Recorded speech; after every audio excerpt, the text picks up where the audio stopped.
Let's move on and talk about another game.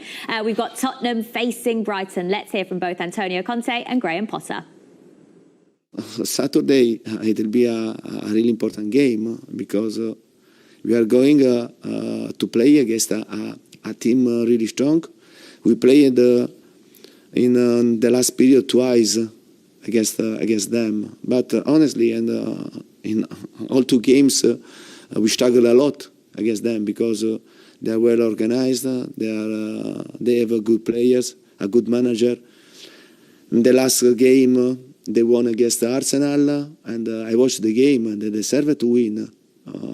Not only not lucky. They weren't lucky. They deserved to win.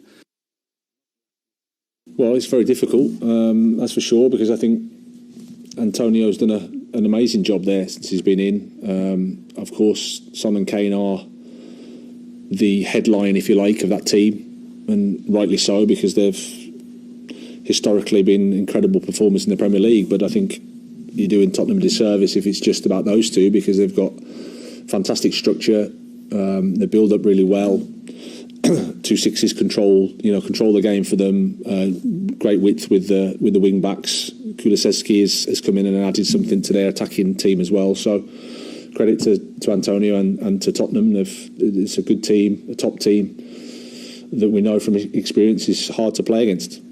Well, Brighton are looking to beat another North London side in the space of a week as they take on Tottenham tomorrow and shake up things in that fight for the top four. But because of Brighton beating Arsenal last week, Farah, do you think Tottenham are now the favourites to finish in that final Champions League spot? Yeah, I think so. Look, I think Conte's now had time with the team. He's embedded what he wants, and the form of Kane and Son, and the goals that they're scoring. I think they've gone, five out of six they've won, the last 5 out of 6 games. So I think you're starting to see the Conte team that he wanted early on. And I know there was a bit of a blip with him, and he had, he was coming into the media and moaning about the players, etc.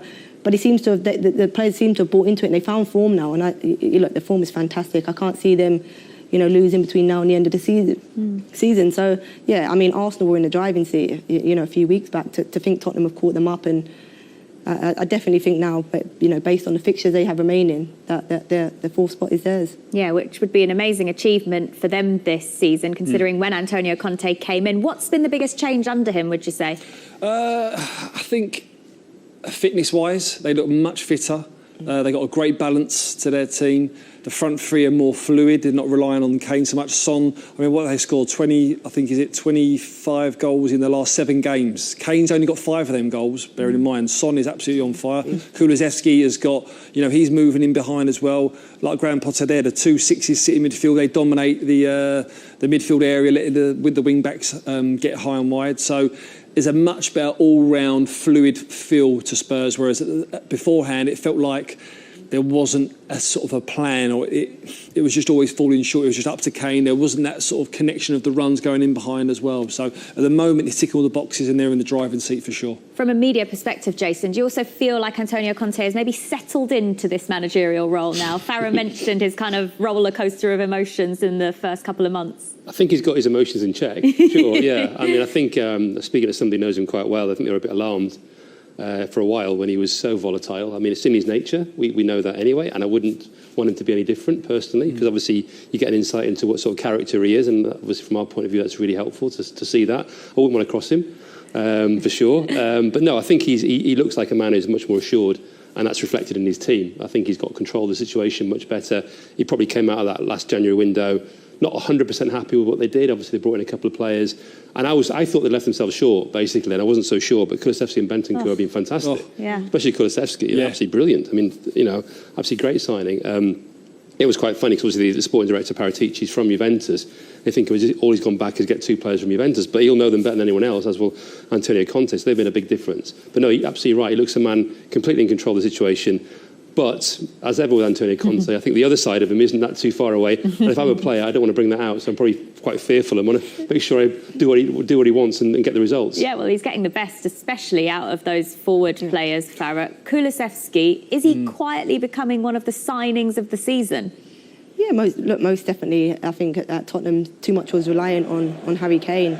I think now they've got a bit of fluidity in their front three, in their front line, and there's goals, there and the creativity. But I think it's more the 2 sixes, as you mentioned there. I think that stability just sitting in front of the back three where you can allow the wing backs to get on a little bit higher.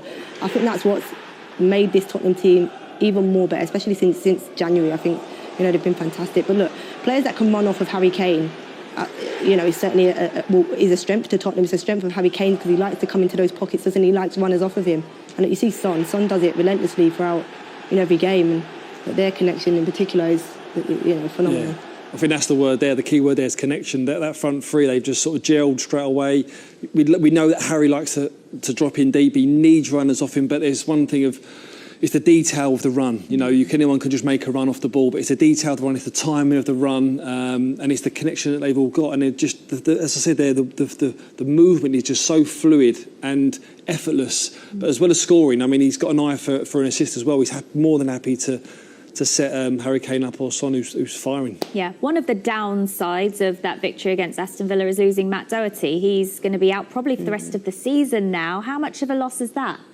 Yeah, look, a big loss. I think he's found his feet, hasn't he, at Spurs? He struggled for a while, and I'm just trying to think who will come in and replace and keep that balance right in either flank. But he's certainly come to form, found his feet there, and he's been fantastic. How they replace him and who they do that with. Yeah, not too sure who fits. I think the balance, because he likes balance, doesn't he, in either side, and I think he's brought that. As I said, they found a way, so it'd be difficult to replace him. It's a big loss for Spurs going forward. Getting forward was massive for him, was it, Doherty? He'd love to get forward, and that's how Conte loves his wing backs. That it's up and down, isn't it? He knows defensively he could do the job, but again, getting forward and supporting that front three was key for them. I was quite surprised. Who will fill in? Who will fill in? Well, we've got Reguilon, haven't they? Reguilon can play on the left, and they've obviously got Emerson Royal on the right. Yeah. So that's what they'll probably do. So they tried Doherty they played him on the left, haven't they? Yeah, both so sides. I think Reguilon will come back. Yeah, but they're quite similar, aren't they? What I'm saying is, as you said, Doherty's quite more attack front-footed, and he like that balance where they have the opposite, where one's more defensive on one side but can support, and he's going to lose that, isn't he, on the one side? Yeah. I mean, I'm surprised it's taken him quite so long to get into the sort of frame, as it were, because in Conte's system, he seems ideal for it, doesn't he? Yeah. I would have thought. I mean, surprised. I think it's been a bit of confidence and so on with him as well. Obviously, it's been a difficult move for him going to Tottenham, but I'm really feel sorry for him because obviously at this point it looked like he got himself in the team. He was confident back to the way we saw at Wolverhampton, and obviously then gets injured. How important is it, Steve, for Tottenham to get that fourth spot in the Premier League, play Champions League football next season in order to keep hold of not just Harry Kane, but also their manager, Antonio Conte? Yeah, it's huge. It's huge. I mean, the stadium that they've got, it's all geared up. It's all built for Champions League football. They need Harry Kane to stay. I think he will stay. I think the Man City move has gone now. I can't see him going to United. I think he wants to stay. They've got to keep hold of this world-class manager, and they've got to give funds to build on for next season. But that all comes down to finishing fourth, which I really do believe they will do. I think they're in the driving seat. Arsenal have slipped up, and I think Arsenal will probably do a Spursy and keep slipping away. Well, actually, Brighton come into this tie off the back of beating Arsenal last weekend. Did anyone except for me see that result coming, Farah? Yeah, my analyst actually with the 23s at England, she does the 23 boys at Brighton, and she was like, if you're going to put a bet on, do it this weekend because Brighton are going to Really? win. So yeah, she was adamant they were going to win. Look, Brighton have just struggled, haven't they, this season with a goal scorer. I think that's been their downfall, and as we said, Steve was saying before, it's not just any striker that they need. They need a striker to fit into their style of play. They play a particular way. What a goal this is, by the way. Yeah, I mean, and you said they deserved to win this game. It wasn't, it wasn't unlucky. I think Arsenal have lost a little bit of form, especially with Partey's injury. But it was a fantastic performance and result for Brighton. Yeah. And they needed it. They needed it. They lose 5 on the spin, didn't they? They covered their name against their game against Norwich, 6. which was... It was 6 on the spin. Then the game against Norwich, which was a draw, which was a terrible game. Yeah.